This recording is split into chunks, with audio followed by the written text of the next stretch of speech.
Projection de Monge, géométrie descriptive. Pour commencer, voici la maquette de la volumétrie choisie, afin de mieux vous la représenter. La projection orthogonale. De cette maquette, nous avons fait une perspective axonométrique, ici en bleu. Puis, nous avons tiré des droites partant des intersections de la perspective jusqu'au tableau, ici en gris. À l'intersection de ces dernières sur le tableau, ces droites vont donner une série de points. Quand ces points sont reliés ensemble, ils vont dessiner la projection orthogonale, ici en rouge. Et cela se répète sur toutes les faces.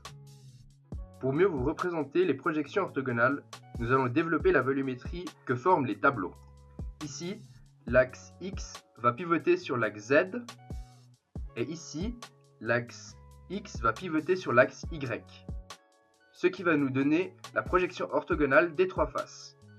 Ici, nous pouvons voir en haut à droite la projection horizontale, en bas à droite la projection de profil et en bas à gauche la projection frontale.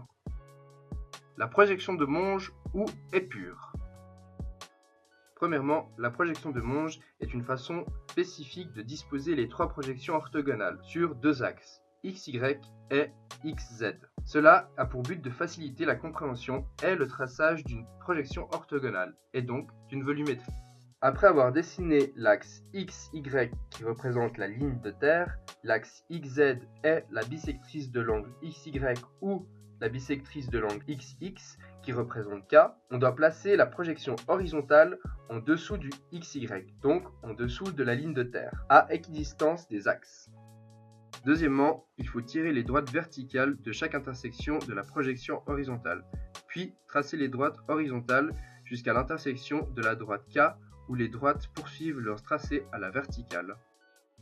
Troisièmement, il faut tracer la projection de profil en fonction des droites préalablement tracées. Elle détermine la largeur de l'objet.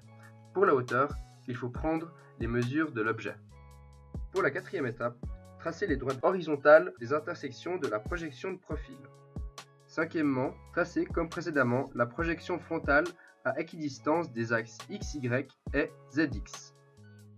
Ce qui nous donne enfin une projection de Monge ou une épure. Pour conclure, la projection de Monge, dite épure, est une façon de représenter une perspective axonométrique, ici une petite maison, en projection orthogonale, qui sont disposées en fonction d'axes x, y, z pour la perspective axonométrique et x, y, xz pour la projection de Monge.